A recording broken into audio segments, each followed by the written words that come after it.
So I don't have a PowerPoint, or I honestly don't even know what I'm going to talk about, because I just want to begin with congratulating every single person in the room, whether you are a student, or an advisor to the group, a participant, or a parent. You have contributed to the learning and the growth of at least one individual throughout the year, and I think you all need to be applauded for that, so let's do that first.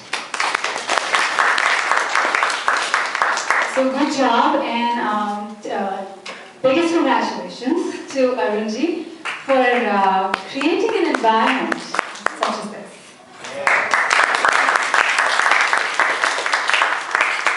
I think what is being done here today is that the uniqueness of every single child is being celebrated here today. Every single child who walked up to the podium or to the stage talked about a different subject, a different topic, brought their personality, and I saw most of them at the beginning of the year, and I am seeing them today. So I have seen a huge amount of growth in each and every single person who is here today. So that is really good, because it shows that this group is performing and is creating results. So now, just talking about my conversation with Arunji, I asked him, okay, what do you want me to talk about? First of all, thank you for having me here as a speaker. And then I asked him, okay, what would you like me to talk about? And his answer to me was 3 words: learn, serve, and lead. And I thought to myself, oh my God, that's a whole world.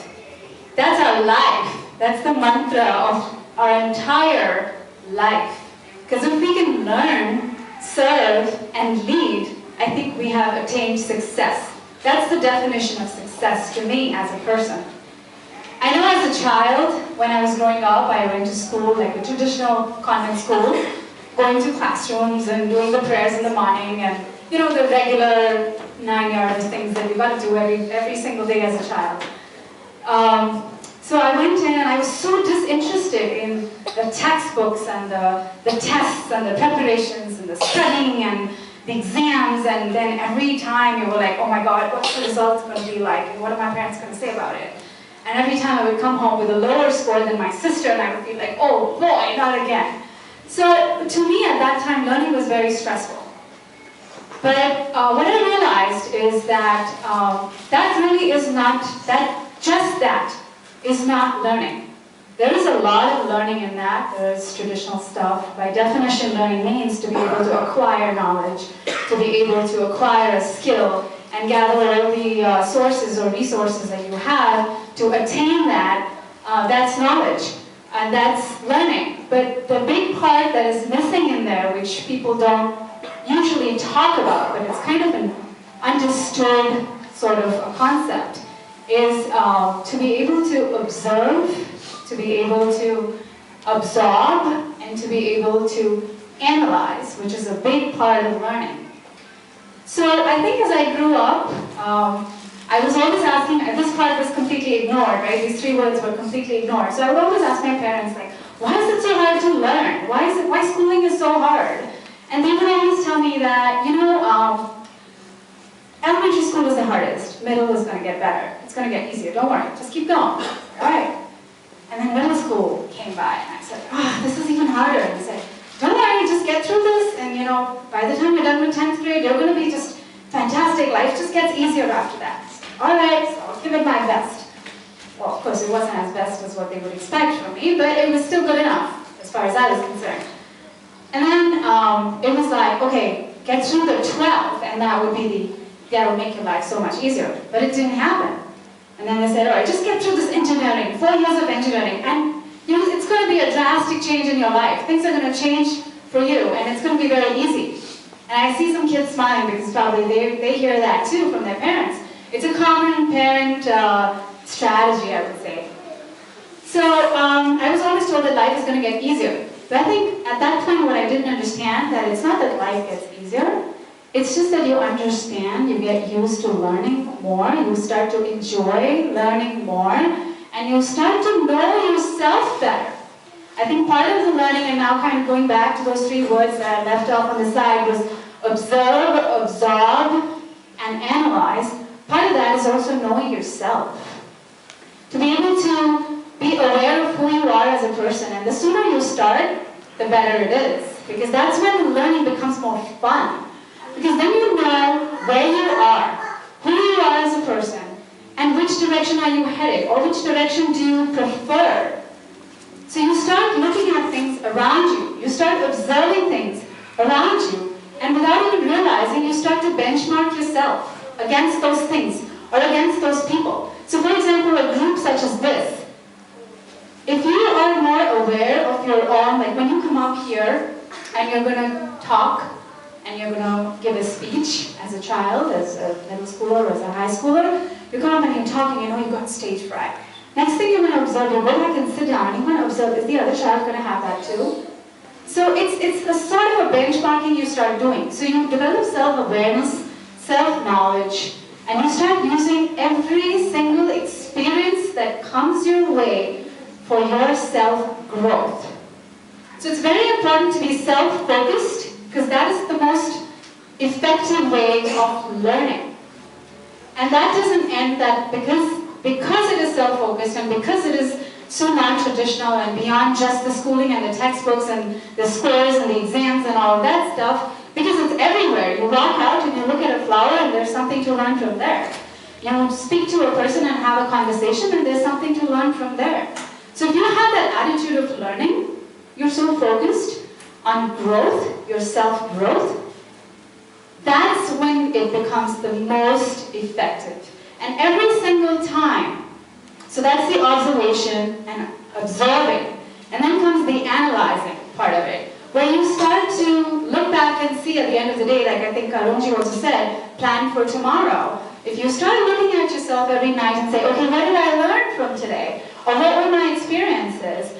Or sometimes not even talking to yourself, but talking it out with your parents, with your family, with a sibling. Just have a discussion and just kind of analyze what happened. And I think that's where one of the most important parts of your day, when attitude comes in. Because when you're learning, you have to have an attitude of not criticizing other people, or not just saying, hey, I'm better than this person.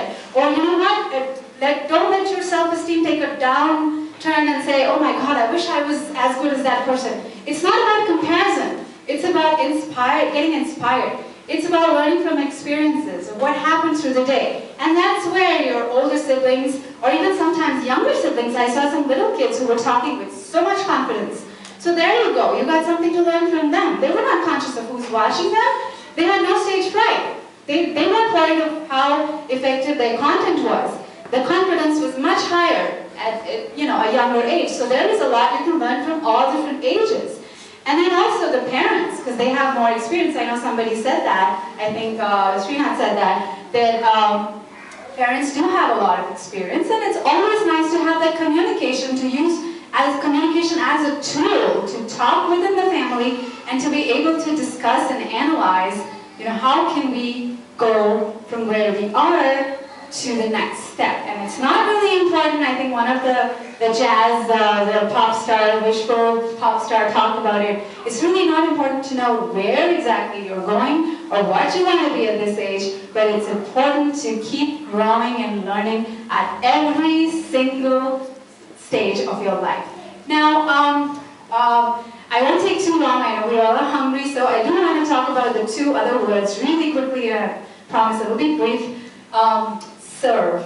So as learning, I was talking more about self-focused and growth, and you're attaining some sort of self-esteem, self-confidence, and a lot of sort of a sense of achievement and accomplishment as you're getting better at things. So on the other hand, it has a tendency to get to your head and to be very, very self-focused. And then there is a line, a very thin line between being self-focused and becoming selfish. So now that's not where we want to go. We want to stay in the growth mode, but we also want to give back. Now think of where you're getting all the learning from. You're getting it from every single thing that you're experiencing in life, whether it's society or nature or surroundings or people you interact with or people you hear on the news, and every single place, and some people you don't hear about, but then there's that balance of giving back. And that's where the service comes in. It develops a whole new side of you, of being able to give. The humility, the values, the culture that Dr. Gurram Singh was talking about, those things. And it's so important to hold on to those things as well. So while you're self-focused, while you're developing skills, while you're growing your knowledge, you're also giving back and serving. But on the other hand, it's also developing a certain skill within you, which is humility and the ability to give, which is very, very important. And now just relating it to lead. If you're able to do, I know there's a whole lot of things in life that you learn and you continue to learn, and there's a lot you need to do to really be able to accomplish all of those values and self-focus and everything. But then, who's the leader? Who do I follow? Do I follow somebody, or do I become the leader myself, or what do I want to do? From what I feel, or what my understanding of leadership is, somebody who is an expert, who can lead by example. So if you're doing all of those things really well, you're naturally going to emerge as a leader. From what I've seen in the years that I've experienced life, there's a lot more people who want to follow than those who want to lead. So if you're one of those who want to lead, you're in minority, but you're also in luck, because you are going to get a lot of followers. But they're not going to follow you to say, hey, I'm the leader, I'm the leader. You really have to lead by example. So you have to actually be good at what you do, and you naturally emerge as a leader in what you do. So I think that's all I have to say. Thank you all for listening. I hope this was an effective speech for all of you to take back something with you. Thank you so much, everyone, for having me.